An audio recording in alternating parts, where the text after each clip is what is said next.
Saludos cordiales, estimados amigos y hermanos. Seguimos con la serie cuyo objetivo es examinar el alcance del estudio bíblico impartido en la organización religiosa. El estudio, como siempre, es presentado con una exégesis neutra e independiente, fuera de toda confesión religiosa y libre de cualquier dogma. El título de esta segunda lección es La doctrina del Templo de Jerusalén. El texto inicial está en el tercer libro de la ley o la Torá, en Levítico capítulo 1, versículos 1 al 4. Voy a leer en la versión popular o la versión ecuménica, Dios habla hoy, edición 1998. Dice allí, el Señor llamó a Moisés desde la tienda del encuentro y le dijo lo siguiente: habla con los israelitas y diles que cuando alguno me traiga ofrendas de animales, me las deberá traer de su ganado o de su rebaño. Si el animal que ofrece en holocausto es de su ganado, tendrá que ser un toro sin defecto. Para que le sea aceptado, deberá ofrecerlo en presencia del Señor a la entrada de la tienda del encuentro, poniendo la mano sobre la cabeza del animal. Así el animal le será aceptado para obtener el perdón de sus pecados. El libro de Levítico es el manual del ejercicio de la función sacerdotal que instruye a la tribu de Leví cómo efectuar los rituales de sacrificios de animales en el patio del templo de Jerusalén. Su redacción se sitúa al inicio del periodo posexílico, porque el objetivo de los rituales es servir al Estado político religioso como fuente de ingresos para sostener el aparato estatal y para efectuar al imperio persa el pago de impuesto anual. Para realizar la colecta nacional, la élite sacerdotal creó el mito del pecado y el supuesto castigo del dios Yahvé con la muerte física. Con esta fábula, el clan religioso amedrenta a la población campesina y el pueblo, para salvar su vida, toma la iniciativa de llevar sus ofrendas para calmar la ira de Yahvé, quien al oler la grasa quemada instantáneamente se transforma en un Dios pacífico, perdonador y olvidadizo. Sin embargo, si el pueblo se resiste en cumplir el mandato divino, Yahvé se transforma en el increíble Hulk, en una bestia furiosa, poderosa y descontrolada, un Dios completamente irracional. Éxodo capítulo 32, versículos 9 al 10 dice: y añadió Yahvé a Moisés: ya veo que este pueblo es un pueblo de dura cerviz. Déjame ahora que se encienda mi ira contra ellos y los devore. De ti, en cambio, haré un gran pueblo. Esta leyenda de origen sacerdotal sirvió para amansar al rebaño mediante una narrativa elaborada con ese propósito, al mostrar a un Dios airado con los rebeldes, dispuesto a matarlos, así como ya había hecho en el diluvio, lo hizo también con los egipcios y con su propio pueblo en el desierto del Sinaí. El miedo creado por el relato de los actos terroríficos del Dios Yahvé fue la clave para que el pueblo campesino se tornara dócil y fácil de manipular por sus líderes religiosos. Según el texto, el único que se salva es Moisés, porque en la leyenda del Éxodo representa al intocable sumo sacerdote judaíta, el pastor de Israel y Judea en la fase posexílica.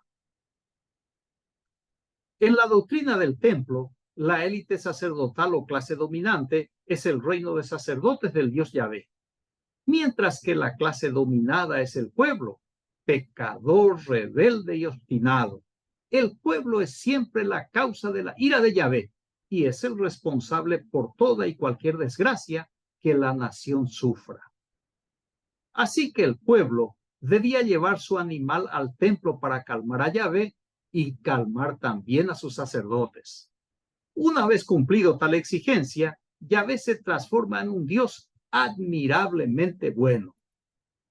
Éxodo capítulo 34, versículos 6 y 7 dice: que pasó pues Yahvé por delante de él proclamando: Yahvé, Yahvé, Dios misericordioso y clemente, lento para la ira y grande en misericordia y verdad, que guarda la misericordia a millares que carga con la iniquidad, la transgresión y el pecado, pero de ningún modo justifica al culpable, que visita la maldad de los padres sobre los hijos y sobre los hijos de los hijos hasta la tercera y cuarta generación. El Dios Yahvé es bueno con el obediente, pero con los rebeldes es intratable e implacable. Su furia es de tal calibre que además de perseguir al culpable, su venganza se extiende a los descendientes del infortunado ciudadano, a sus hijos, a sus nietos y tataranietos. El carácter de Yahvé es tan inestable e imposible definir, porque Yahvé es solo una pieza útil a los sacerdotes que le reclutaron, quienes según su intención le hacen actuar a Yahvé de un modo o de otro, y le hacen decir lo que el pueblo debe oír en un momento determinado y con un objetivo concreto. A la élite sacerdotal no le importaba que Yahvé sea coherente, sino que sea provechoso. La escritura estaba siempre en poder del Estado y era leída al pueblo por el sacerdote, y al ser un instrumento de control social, se leía lo concerniente a sus responsabilidades con el Estado.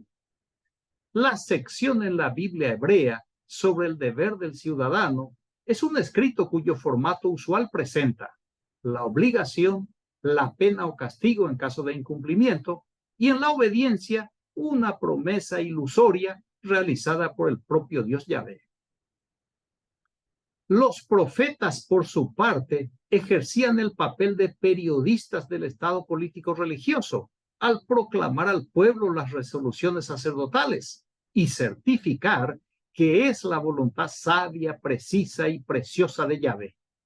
Así operaba el aparato del Estado, equipado con el necesario escaño como para mantener el control del pueblo a través del engaño.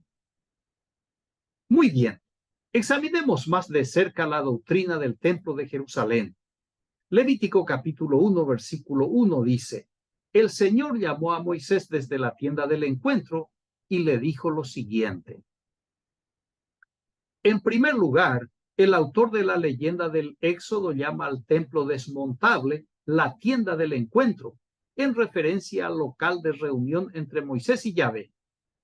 El relato sirve para legitimar que el templo es el lugar donde el sumo sacerdote se encuentra con Yahvé, cara a cara, y el pueblo paga por esa reunión cara, muy cara.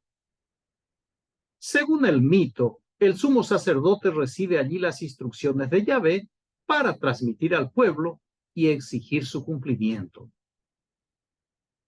Con este procedimiento, el sumo sacerdote se presenta como el humilde mediador entre Yahvé y su pueblo.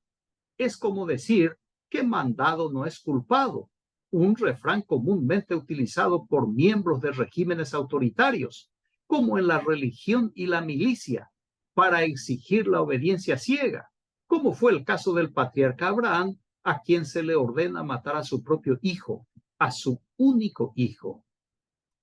Así que el escritor inteligentemente le hace hablar a Yahvé para que diga que es él quien convoca a la reunión con el sumo sacerdote, especificando incluso el lugar del encuentro. Éxodo capítulo 25, versículo 22 dice: Allí me encontraré contigo, desde encima del propiciatorio, de en medio de los dos querubines colocados sobre el arca del testimonio. Te comunicaré todo lo que haya de ordenarte para los israelitas. Para mantener este mito, el encuentro ritual misterioso tiene lugar detrás de la cortina que divide el templo. Se realiza solo una vez al año y el único interlocutor autorizado por la deidad es el sumo sacerdote. Así que nadie podía entrar al lugar santísimo, excepto el número 1 de Yahvé. Otro mito alejado de la vista del pueblo era el Arca de la Alianza, que de acuerdo con la élite sacerdotal contenía las tablas del pacto, el maná indestructible y la vara de Aarón. Primera de Samuel 6:19 dice: Pero él, refiriéndose a Dios, castigó a los hombres de Bet-Semes porque habían mirado dentro del arca de Yahvé. De todo el pueblo hizo morir a 50,070 hombres, y el pueblo hizo duelo porque Yahvé lo había castigado con gran mortandad. Con estas historias bien elaboradas, se eleva a la enésima potencia el temor del pueblo al Dios Yahvé, y se reduce a cero el interés de la gente de conocer o acceder al área prohibida. Según el historiador Israel Finkelstein, en su libro La Biblia desenterrada, afirma que el arca del pacto contenía las imágenes de dioses cananeos. Y como los relatos del Éxodo son legendarios, se creaban estas historias para eliminar la curiosidad del pueblo y exaltar la figura del sumo sacerdote. En la reunión ficticia de Moisés con el Dios Yahvé, recibe la instrucción siguiente. Levítico capítulo 1, versículo 2. Habla con los israelitas y diles que cuando alguno me traiga ofrenda de animales, me las deberá traer de su ganado o de su rebaño. Quien habla es el Dios Yahvé, dando la orden a su siervo Moisés para que en su nombre se dirija al pueblo y transmita su mandato respecto a la ofrenda de animales. Recuerde que Moisés es el personaje que representa al sumo sacerdote, y aquí aparece el interés principal del clan religioso, la colecta de animales en carácter de ofrenda, en que Yahvé establece que se le deberá ofrecer o del ganado o del rebaño.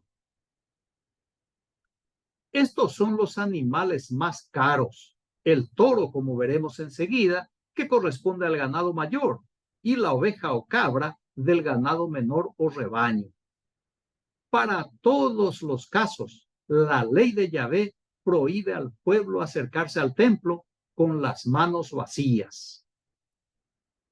Deuteronomio capítulo 16, versículo 16 dice: 3 veces al año se presentarán todos tus varones ante Jehová tu Dios, en el lugar que él elija, en la fiesta de los ácimos, en la fiesta de las semanas y en la fiesta de las tiendas. Nadie se presentará ante Yahvé con las manos vacías. Recuerde que el objetivo del ritual del sacrificio de animales, efectuado 3 veces al día, es servir al Estado político religioso como fuente de ingreso, tanto para sostener el aparato estatal sacerdotal como para efectuar el pago de impuesto anual al imperio persa. Las fiestas religiosas anuales tienen el mismo fin: mantener viva la llama religiosa del pueblo para seguir recaudando donativos como expresión de lealtad del pueblo del pacto. Así que toda la presión económica estaba sobre el hombro del pueblo, y cada ciudadano, por miedo a que Yahvé lo mate por su pecado, debía voluntariamente salvar su vida, ofreciendo su mejor y más caro animal a tan iracundo Señor. Levítico capítulo 1, versículos 3 al 4 dice: si el animal que ofrece en holocausto es de su ganado, tendrá que ser un toro sin defecto. Para que le sea aceptado, deberá ofrecerlo en presencia del Señor a la entrada de la tienda del encuentro, poniendo la mano sobre la cabeza del animal. Así el animal le será aceptado para obtener el perdón de sus pecados. Si el animal es de su ganado, el ciudadano bajo el pacto fabricado por la clase dominante deberá llevar un toro en honor a Yahvé, el Dios representado por el toro. Pero a diferencia de la deidad, el animal debía ser sin defecto.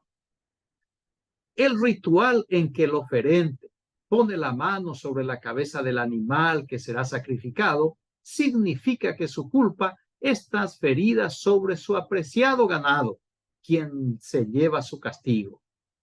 Posteriormente, el sacerdote que tiene línea directa con Yahvé le da la buena noticia, que su animal fue aceptado y su pecado perdonado. Maravilloso. Muy bien. El libro de Levítico termina con una serie de bendiciones y maldiciones, complementadas por un listado de cosas consagradas, junto al pago por el rescate, cuando fuere posible. Levítico 26:1 dice: no se hagan ídolos, ni erijan imágenes o estelas, ni coloquen en su tierra piedras grabadas para postrarse ante ellas, porque yo soy Yahvé, su Dios. En la fase posexílica, el uso de imágenes quedó prohibido, tanto en el hogar como en el espacio público de las aldeas y ciudades. La norma obligaba al pueblo a acudir al templo, donde había símbolos sagrados que representaban al dios toro Yahvé, símbolos escogidos por la élite sacerdotal, pero atribuidos a la deidad. Para legitimar esa resolución, al final se incluye la firma de Yahvé, la marca comercial religiosa que monopolizaba los negocios del templo de Jerusalén. Levítico capítulo 26, versículo 2 dice: guardarán mis sábados y respetarán mi santuario. De nuevo firma, yo, Yahvé. El sábado era importante para la élite sacerdotal porque en ese día los hombres acudían a la sinagoga para ser formatados o moldeados con la doctrina del templo. La sinagoga de ese tiempo es el equivalente de la escuela bíblica dominical de nuestros días. Allí asistían los varones, quienes serían los encargados de saturar la mente de sus hijos con todo lo aprendido e infundirles miedo para que sean obedientes. Deuteronomio capítulo 6, versículos 6 y 7 dice: estas palabras que te ordeno hoy han de permanecer sobre tu corazón, y las inculcarás a tus hijos, y hablarás de ellas sentado en tu casa, andando por el camino, al acostarte y al levantarte. Mediante esta transferencia de responsabilidad, con el tiempo, la élite sacerdotal dejó la tarea de adoctrinamiento en manos de los padres. Note la fuerza de la ley. El ciudadano del pacto deberá instruir a su hijo en todo momento, en todo lugar y todos los días. El manual sacerdotal se cierra con Levítico 27:34, que dice: estos son los mandamientos que Yahvé encomendó a Moisés para los hijos de Israel en el monte Sinaí. Note que siempre se excluye Moisés o el sumo sacerdote. Los sacerdotes judaítas que regresaron de Persia trajeron la doctrina del profeta persa Zoroastro, que era empleada por los miembros del partido persa, los fariseos. En la fase posexílica, la enseñanza del mazdeísmo no aparece en la Biblia hebrea, porque chocaba con la doctrina del templo, basada en rituales de sacrificios de animales, diseñado con el fin de obtener ingresos económicos para el estado sacerdotal. Pero después de que el templo fue destruido, los fariseos judaítas empezaron a dar forma al judaísmo como religión, nombre que alude a la clase dominante de la época posexílica. Así, desde el siglo II, la idea del Dios Yahvé fue idealizado, purificado y perfeccionado, tanto que en el judaísmo, Yahvé es un Dios completamente diferente al presentado en la Biblia hebrea, un producto malévolo de fabricación judaíta patentado en Babilonia. Lo concreto es que tenemos a dos Israel en la Biblia hebrea. La primera, que es la auténtica, la que sucumbió ante el imperio asirio, un pueblo politeísta con deidades oficiales en cada fase de su historia. La otra Israel es la que fue creada por los sacerdotes judaítas, una falsa Israel con un Dios oficial, el Dios árabe Yahvé, pero sin poder erradicar completamente el politeísmo y la idolatría, hecho que fue denunciado por los profetas y comprobado por las evidencias arqueológicas. Por tanto, el estudio de la Biblia hebrea en una institución religiosa, con la intención de usar como modelo de vida, es un delirio y un peligro, porque las leyes que en ella se citan y la moral que en ella se practica ya no están vigentes, ni se pueden aplicar a la sociedad actual. Es más, ni siquiera se aplican en la moderna nación de Israel. Muy bien, concluyo la exposición con la observación del filósofo español Julián Marías. Las doctrinas falsas suelen buscar la imposición. Las verdaderas prefieren justificarse. Muy bien, agradezco su amable atención. Reciba un fraterno abrazo y hasta el próximo estudio. Gracias.